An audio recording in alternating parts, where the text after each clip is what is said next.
Before you watch the video, please hit the subscribe button and the bell icon so you will be updated with the latest video.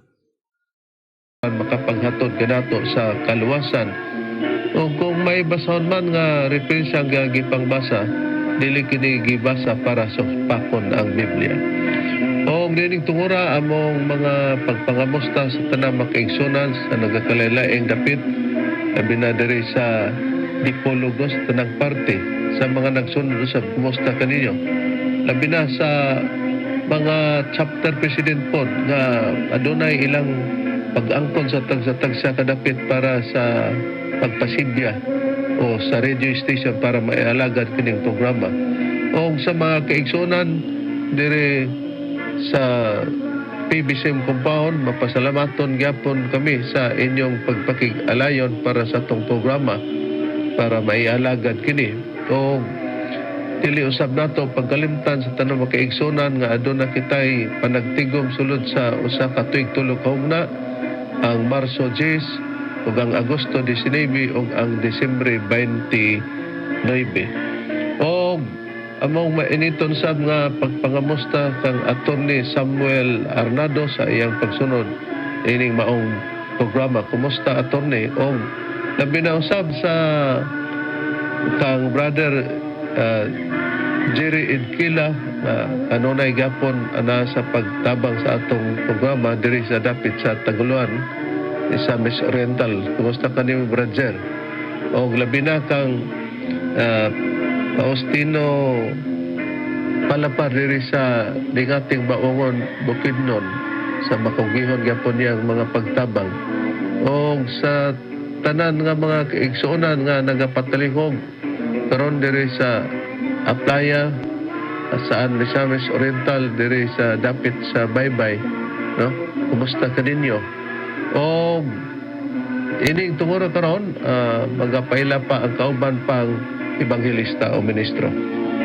Kumusta og maayong pagpaminaw usab sa gihapon kini ang inyong igsoon ebanghelista Brother Juan Ronilo Mangalos makig-uban kaninyo nining higayuna. Ingon ini kita nga oras sa inyong pagpatalinghog dinhi sa RMN DXDR Dipolog matag adlawng Domingo alas 12 ngadto sa launa ang takna sa hapon ang atong programa. Og dinhi usab sa RPN DXKD Dipolog alas 6 ngadto sa alas 7 kita makigsunan ang takna sa kagabion matag adlawng Domingo. Og ang programa sa PBC mabati na kini sa 23 ka mga radio station Visayas ug Mindanao dinhi sa Cebu City sa DYLA alas 11 ngadto sa alas 12:15. Dinhi sa Toledo City sa DYHR alas 6 ngadto sa alas 7 ang taknas kabuntagon. Dinhi sa DYRR Radyo Natin Butong Pinamungahan Cebu alas 12 ngadto sa launa ang taknas gapunon. Dinhi sa Surigao City sa Rail Radio alas 12 ngadto sa launa ang taknas gapunon. Dinhi sa Butuan City sa Radyo Pilipino alas 11 ngadto sa alas 12 ang taknas kautuhon. Dinhi sa Bayugan City sa City FM alas 8 ngadto sa alas 9 ang taknas kabuntagon og masubli kini sa alas 5 ngadto sa alas 6 ang taknas kagabion matag adlawng Domingo. Dinhi sa probinsya sa Bukidnon dinhi sa Valencia City sa Power Radio alas 3 ngadto sa alas 4 ang taknas gapunon. Dinhi sa Malaybalay City sa RMN DXMB alas 12 ngadto sa launa ang taknas gapunon ug mabati kini sa IFM sa ilang station dinhi sa Valencia City. Dinhi sa Iligan City sa Radyo Bandira alas 3 ngadto sa alas 4 ang takna sa kahaponon. Dinhi sa Arimin Pagadian City DXPR alas alauna ngadto sa alauna media ang takna sa kahaponon. Dinhi sa DXMM FM Calamba Misamis Occidental alas 6 ngadto sa alas 7 ang takna sa kabuntagon. Dinhi sa Cagayan de Oro City ug sa Misamis Oriental mabati usab dinhi sa Digsario Radio Ultra alas 10 ngadto sa alas 11 ang takna sa kabuntagon. Dinhi sa RPN DXQ Teleradyo Cagayan de Oro City alas 12 ngadto sa launa ang takna sa gahaponon ug mabati pag-usab sa alas 5 ngadto sa alas 6 ang takna sa kagabion matag adlawng Domingo. Dinhi sa Villanueva Misamis Oriental sa Kaboses Power Radio alas 7 ngadto sa alas 8 ang takna sa kagabion. Dinhi sa Balingasag Misamis Oriental sa B Radio Waikurat FM alas 8 ngadto sa alas 9 ang takna sa kagabion matag adlawng Domingo. Kumusta sa mga PBCM Women's Group ubos sa pagdumala sa Presidente Madam Gaga Eugenio o dinhi sa Hingoog City sa Real Beat Radio alas 6 ngadto sa alas 7 ang takna sa Kabuntagon matag adlang Domingo. Niya itong gusto magpadangat sa mga pangutana, i-text lang kami sa mga numero sa Globe 0917-811-8882. Ato usap nga gitimbaya Reverend ang ato ang nagasunod kanunay ang ato ang legal counsel si Attorney Samuel Arnado uban sa iyang pamilya usab. O katong kumusta usab mga atong igsoon Brother Rogelio Jun Ibanez din sa Toledo, atong igsoon usab Engineer Brother Derwin Mangalos nagapaminaw usab. Atong higala dinis malanang Upol Misamis Oriental, Brother Richard Sandigan nagapaminaw uban sa iyang pamilya. O ato sang ipahinumdom bradron ang may tungod sa mga hatagon. Tinood ka na Reverend, og hawak ang tanan nga mga kaigsunan nga padayon ang ato ang mga contribution para sa ato ang pagpabarog sa New Palace, PBCM Palace. Busa gihawak ang tanan sa pagpadayon ni Ana sa atong mga contribution ang matag-usa ni Ana mga kaigsunan. O ninihigaw na aron sa pag-isgot sa tema, balik ko kamo kang Reverend Charlie. Ang ato karong pagaisgutan bradron mao ang pagtubag sa mga pamahayag ni Mitchell Bindilio nga pastor sa Sabadista nga sa tanang mga pastor walay lain nilang gituhan kay kita di man lugar ta motuo pod bradron kay kinanglan man lugar og prueba pero base sa ilang pagtuo nga si Ellen Goldwhite kini ni ang propeta. Siya gyud ang nagpalahi. Kani og bot sabton kini siya kay makita naman ang pagka-offshoot niya ni Bradron kining gitawag og sa laing pagkasulti sa mga Sabadista nga atong na hinabi basta nganlan ganig offshoot kauban na maura na ang apostasy ni apostasiya na siya kay ang ilang doktrina nagos lagda sa pagtuon sa Biblia nga si Ellen Goldwhite mao ni ang propeta. Pero maglahi siya sa iyang sistema. Unya, doon naman sa gibuhian nga mga pangatarungan atong tagdon og sa iyang pagpangurihir kay moingon ba siya nga bungkagon gid kuno ang doktrina kay kita kuno nagpersonal niya naghingaan kuno tag buang wa man ta mosupak kay gibasa man atos Biblia kung mahaom niya kay ang buang god sa 19:1 sa proverbio nagsukuhay ka sa imong mga gabel tawgon kag buang ato sa gunang basahon bradron. Okay, basahon nato nya ato ni siyang ileksyonon nga kun hingalan tagbuang di kasupak sa Biblia nya atong giingon nga dili ang iyang physical Bindilyo minawa dili ang imong physical mo among giingnan nga nabuang ka nga kanang dad-unon sa mental kundi sa imong pagsukwahi sa imong pagpamulong diha sa imong mga ngabel maoy nakapabuang nimo namas Biblia. Basahon ako 19:1 sa proverbio. Maayo pa ang kabos nga magalakat diha sa iyang pagkahingpit sa kasing-kasing kay kaniya nga sukwahi sa iyang mga ngabil og maoy usa ka buang. Oh, mo nang bot ipasabot niya na. Wa nga ikaw na pero pag matuman nimo na nga magsukay na ang imong mga ngabil, di matawag kag buang panalitan sa inyong halang o paninglan ka sa inyong pastor. O kanusa ka expelled anang imong katarungan. Matawag lugar kag butan sa inyong doktrina. Nga si Ellen Goldwhite propeta. Unya ming kag dili propeta kay mag-angkon siya. Unya unsaon naman lang ng inyong mga basahon? Inyong mga basahon imong sunugon. Ha? Nya kanang inyong doktrina sa lagda sa pagtuon sa Biblia. Maguwang pa man nimo. Naa naman ang 28 katima. Di sa ato pa pagkatao nimo imo nang gisupak nga nahimo kang pastor diyan yana.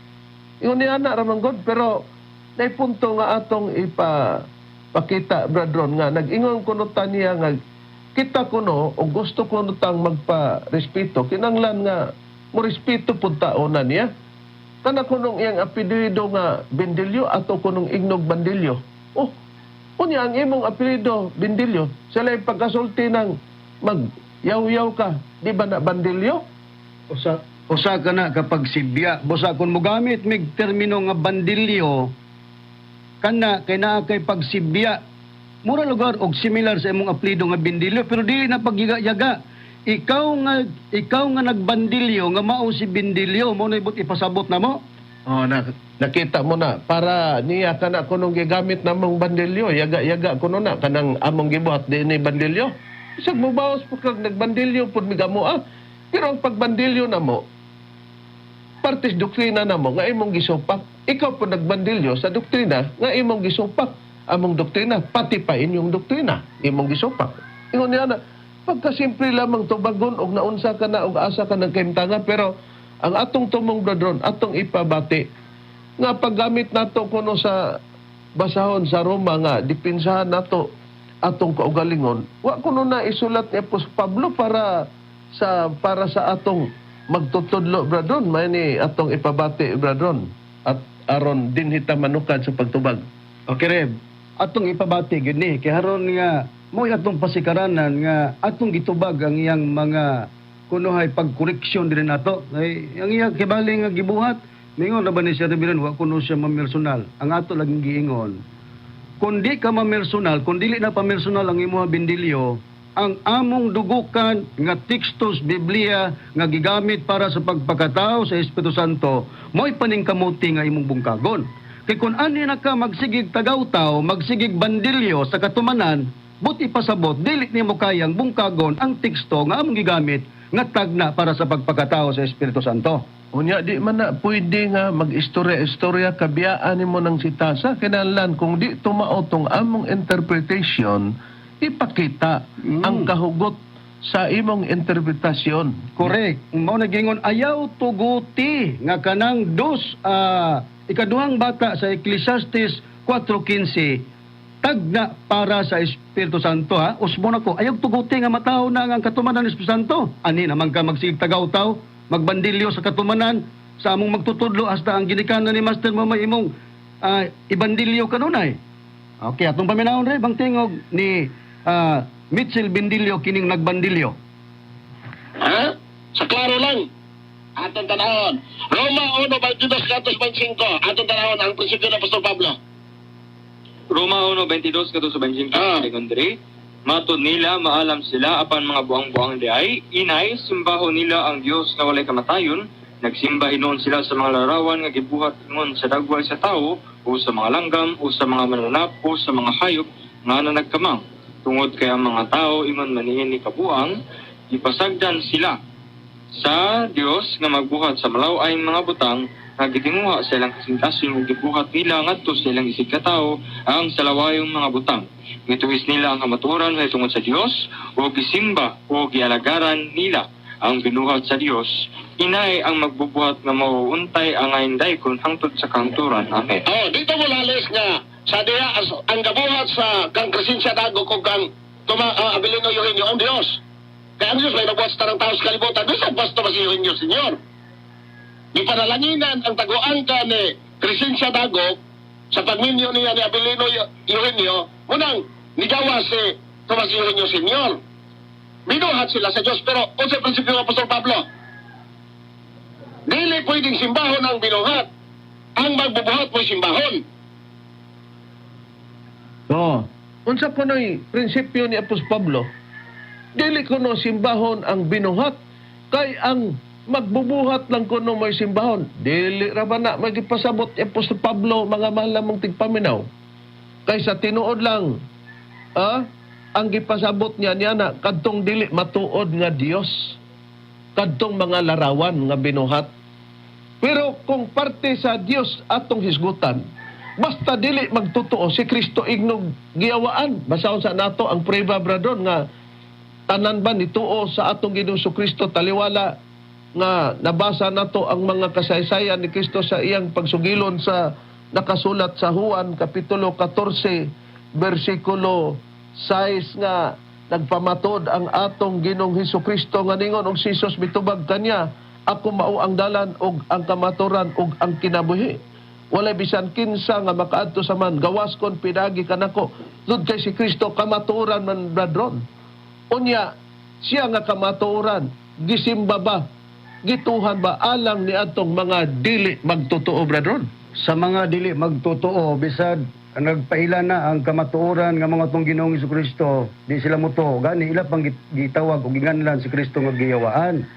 Niya sa Juan kapitulo 10 bersikulo 20 ang akong pagabasahon gingon. Daghan kanila ang nanag-ingon.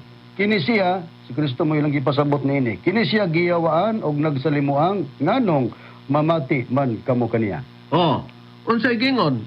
Nag-auhag pa sila ang kakuntar ni Kristo. Padagan kanila ang nag-ingon, kini siya si Kristo giyawaan.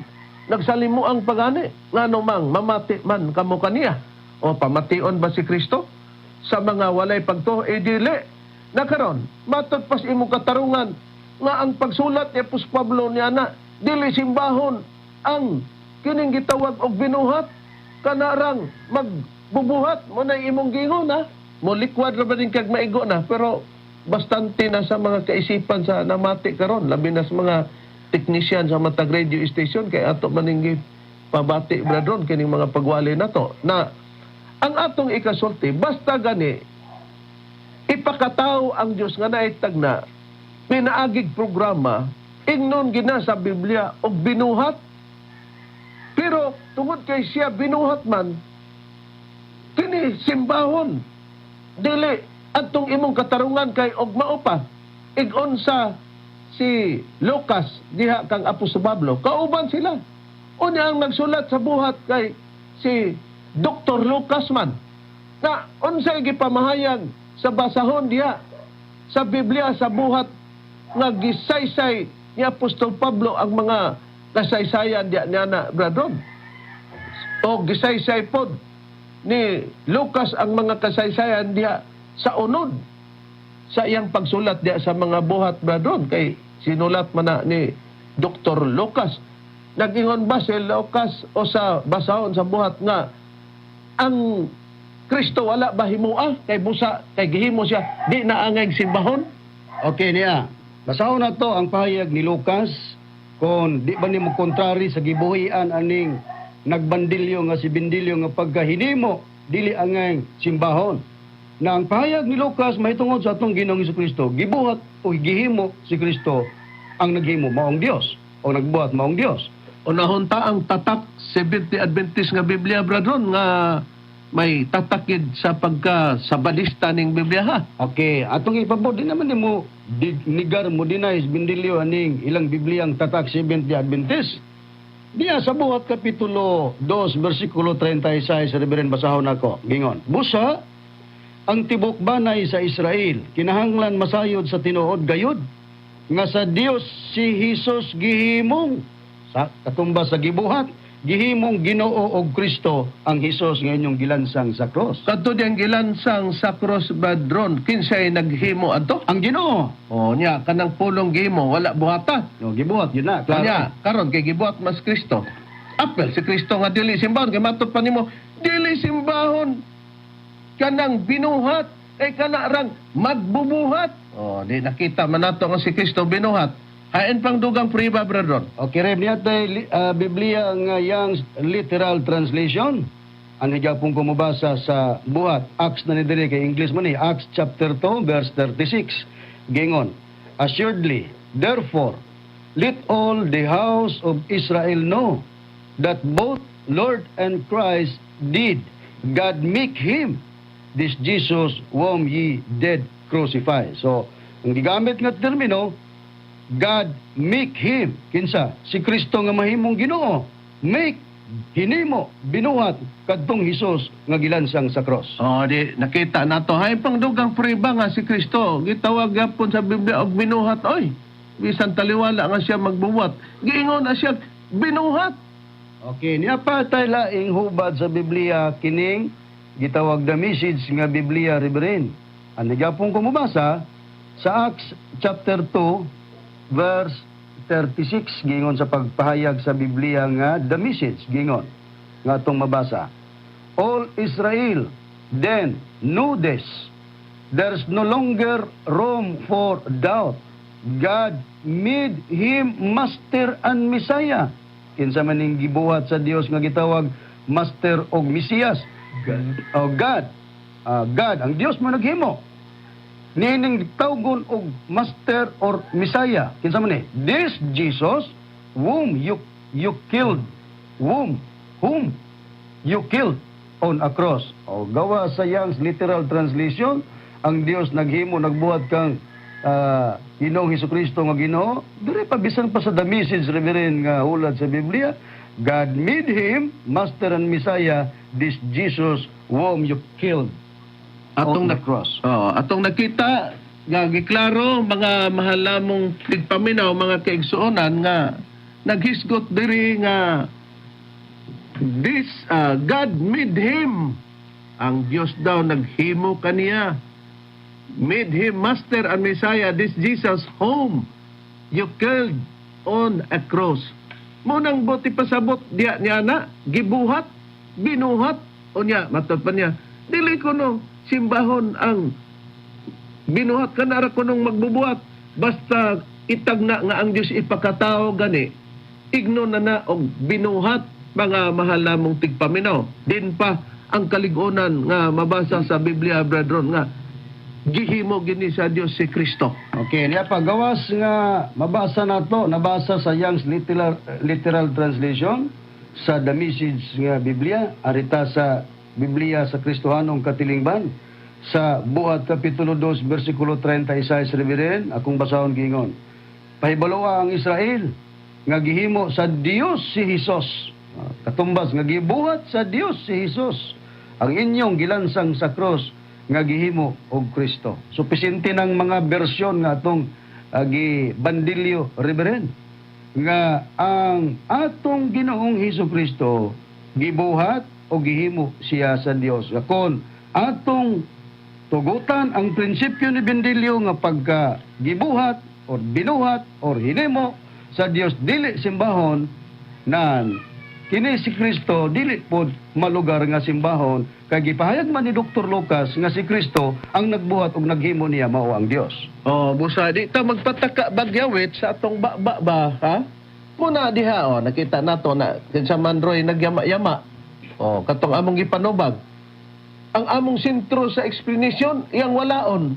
Na karon og wa pud tuod mo makadungog, mao nga matinutong iyang gisulti mao nga among gi-review ang sistema namo. Na karon. Nya kita sa punto nga basta ipakataw ang Dios pinaagig programa, ingnon gina sa Biblia og binuhat. Admitado na si Mitchell Bendilyo niini, mga mahalamong tigpaminaw bahin kang Crescencia, nga gipanalanginan ni Crescencia, og si Crescencia gibuhat sa Dios, gipanalanginan ang taguangkan. Bisan pa si Master kuno namo, ang Dios nagbuhat, way supak nga na siya niya na. Pero di lang siya mauyon nga Espiritu Santo ni. Namo man ang among gingon nga si Crescencia instrumento, di siya rin nagtugad ato sang balikan bradron ang punto niya dayon atong tubagon. Okay, Reb, diya, balikan nato na pod ang tingog ni Pastor Bendilyo nga nagbandilyo. Nga ato pong ibandilyo. Okay. Dito mo lalis nga sa diya ang gabuhat sa kang Crescencia Dago kung kang abilinoyohin niyo ang Diyos. Kaya ang Diyos may nabuhat sa tarang tao sa kalibutan. Doon sa pasto masiyohin niyo, Senyor. Ipanalanginan ang taguan ka ni Crescencia Dago sa pagminyo niya ni abilinoyohin niyo, munang nigawa si tumasiyohin niyo, Senyor. Binuhat sila sa Diyos, pero unsa prinsipyo ng Apostol Pablo? Di nakita nato nga gipanalanginan daw kini si Crescencia sa iyang taguangkan bradron. Aron mo gawa si Master bisan pa kunos Master binuhat sa Dios. Wa man tay lalis niya na kay ato mangganing gigbasa gigamit nato ehemplo ang panahon sa kang Kristo. Si Kristo binuhat pero ipasimba. Ug ang nagsimba katorang magtotoo, pero kadtong dili magtotoo bradron para nila Dili gituan yawaon pa nila ang Dios nga gingog kamaturan. na karon. Mao ni ang sistema na karon. Pinagi nini ato mang napamatian mga mahal namong tigpaminaw. Ang Dios mo'y nagpagula sa tanan sa iyang programa nga kung dunay yang ipagula diya sa mga kababayan. Siya nagpakataw husto to imong gusulti asay preba nini brethren. Akin niyang preba sa Isaias, Reveren, basahon ako sa 66 nga kapitulo, versikulo 9. Ingon, magapakatao ba ako sa mga kabataan ug unya dili ko ipahimugso? Giagig pangutana, Reveren, nga magapakatao ba daw ang Dios sa mga kabataan niya dili ba daw kuno niya ipahimugso? Mingon siyo ba? Ako magapakatao sa mga kabataan. So, matao gidi ay, mahimugso gidi ay. Ako magapakatao sa mga kabataan, mutak umba sa taguangkan, Mingon ang Dios. Di na klaro nga aduna day ipakatao ang Dios nga mga kabatan niya sa taguangkan dili daw niya takuman. Siya kuno ang magapakatao niya na dili ba day kuno niya ipahimugso. Di iyag yung ipahimugso. Nagaraon kay ipahimugso man ang tanan niyang gibuhat, si Kristo gibuhat di ipahimugso. Ayon mang tagna sa atong magtutudlo. Kini ang imong tubagon og kinsa ni Mitchell Bendilio. Tubaga dili man day ni mao ang iyarabang tubag labi na sa mga management sa radio station o sa mga technician badron pamati aga gani ninyo di ba iyara ning isulti di ginya tubagon ni og unsa ning 14:15 sa Ecclesiastes sa kapitulo 4:15 sa Ecclesiastes iyara ning istoryahon ba siya nagtumutumo lang kuno mi na daw bi kay among tumutumo mabasa man dili kuno na si Master Roy yakin sa man na kung dili man di makatudlo kanya na ayag buanga ang makatawhan sa imong tinuod dama kay tinuod kay napamati naman imo manggibusog sila sa bakat man kaning amoa di musgon po nimo sa tinuod kinsay katumanan sa 4:15 mo ni unya kay kini bata man nga ikaduha di lugar ni ipakatao na ikaw may nagingon nga gipanalanginan ning taguangkan sa kagresensya dagok sa Dios si Master Pod gibuhat sa Dios. Wa mi mulalis na kay si Kristo gibuhat man pud sa Dios. Di ka lang muuyon nga kini siya katumanan sa Espiritu Santo. Mo man niya mong basyanan unsay pagkasulti sa Ecclesiastes brother. Okay, Reb, niya basahon na to ang tagna sa Ecclesiastes nga atong gigamit para sa pagpakatao sa Espiritu Santo. Ako lang pong dublihan sa pagpangutana ni Bendilio nga mao ni imong unta tagaag pagtagad Bendilio. Pakasay paming mga ministros PBCM, makanang second child niya, dili gina para sa Espiritu Santo. Na ang pagkasulat, giingon man sa English nga Tatak 70 Adventist Holy Bible. Pabor na to. Pabor tanis ila. Ecclesiastes chapter 4 verse 15. I considered all the living which walk under the sun, with the second child that shall stand up in his state. Sa ito pag-ingon, nakita ko ang tanang mga buhi nga nagalakaw ilalom sa adlaw nga sila nakauban sa ikaduhang bata nga mitindog puli kaniya. Sa atong barog reberen, atong giingon nga kung magisgot ka nigsikan, dili makahisgot og sikan og walay first. Sa tagna, ang second child o ikaduhang bata, inigtungha nini mutindog og mupuli. Tungod kay ang una sa explanation nato bradron si Kristo man ang bata nga mo gula sa kalibutan sa Bisay sa Isayas. Unya mo dako pud ang bata. Pero pag-abot sa kapanahonan, do na pagyud ay puli sa maong bata nga si Kristo. Gitawag sa Biblia ikaduhang bata. Unya si Kristo mo'y mutug-ad kinsay puli niya bradron. Okay, walay lain nga gitugan niya maong Espiritu Santo. Juan kapitulo 14, bersikulo 25 ug 26 sa Biblia nga gitawag ang pulong sa Dios. Gingon sa pagpahayag, kining mga butang nga ginasulti ko ng daan kaninyo samtang kauban pa ninyo ako. Apan ang magdadasig, apan kung makagikan na ako ang magdadasig nga mao ang Espiritu Santo mao ang ipadala sa amahan, puli kanako. Busa kini ang among basihanan, mga mahal nga tigpaminaw, mga kaigsonan. Kini ang imong bungkagon. Siya, mabasa ba diha nga si Kristo first child, dili naman ingnon og first child og makakwenta ka nga gusto kang magsulat. Magsulat pa di ay ang Biblia. Ikaw na lay pagsulat diya. First, tungod kay gipaagi nato nga si Kristo na tao na may sikad, di makakamuoyon niya. Magkwenta di ag sikad og why first. Na kung di man dayon ni si Kristo, di man dayon ni Espiritu Santo, kinsa man dayon ni kana ang imong tubagon. Busa mga malamong tigpaminaw, kini ang basihanan sa mga tarungan sa mga ministro sa PBC. Among gipanginaot nga nalamdagan kamo sa kamaturan, may abot naman ang oras. Sa ngalan na lamang sa among magtutudlo, Master Tomas de Eugenio Sino, kini ang iyong alagad, Evangelista Reverend Stanley Eugenio, o sa ngalan sa kaubang Evangelista o Ministro. Kinusab ang inyong igsoon Evangelista, Brother Juan Ronilo Mangalos, kami mingon hangtod sa sunod gayon sa samang takna o samang istasyon. Daghang salamat sa inyong pagpaminaw.